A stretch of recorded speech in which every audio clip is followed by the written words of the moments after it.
Hi, so ngayong araw, ituturo ko kung paano mag-login using your MT4 sa inyong mobile phone, especially sa Android. So all you have to do is to make sure na kumpleto at meron kayong MT4 login details na parang katulad nito. So once na na-receive nyo to sa email ninyo, your MT4 ID number at yung password, ito po, ito, ah yan po ang ilalagin ninyo. So, your master's passwords and MT4 ID, yan po laging gagamitin para sa mga nagtatanong kung para saan yung investor's password. Yan po yung password na pwede nyong ibigay sa mga kakilala nyo, sa mga kaibigan ninyo, relatives, or anyone na kung gusto nyo ipakita yung trace ninyo, pero yan po ay hindi wala po silang capability para makapag-trade or gumawa ng kahit anong account related. So only for viewing lang yan. Tapos we only have two servers. We have itong live one and demo account.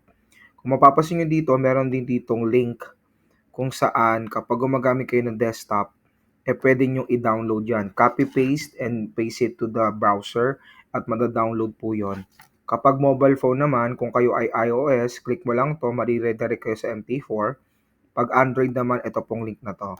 But nevertheless, if you have those information, that means you are ready to log in.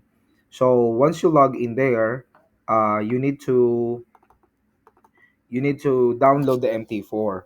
So once you download it, yan po sa Play Store yan, ganyan po itsura. Just open it, okay?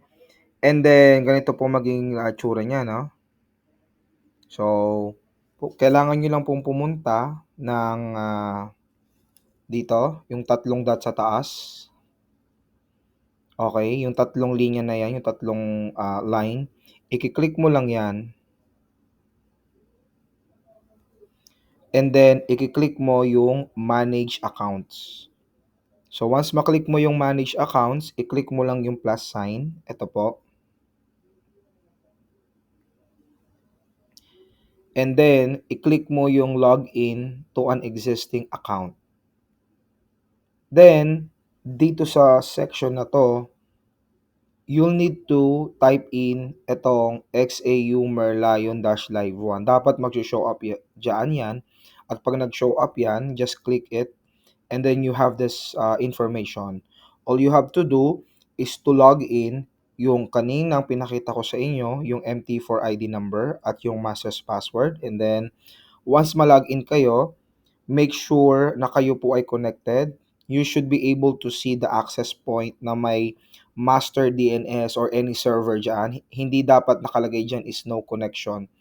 At dapat ang nakalagay dyan is XAU Merlion-Live 1.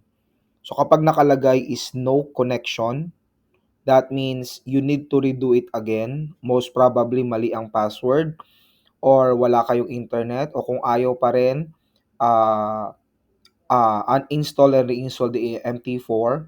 Put in your MT4 number and your passwords manually. Kung ayaw pa rin, put it your MT4 ID and your master's password ng copy-paste. And then it should be able to log in. So if you have any questions, you can go ahead and PM me. Thank you.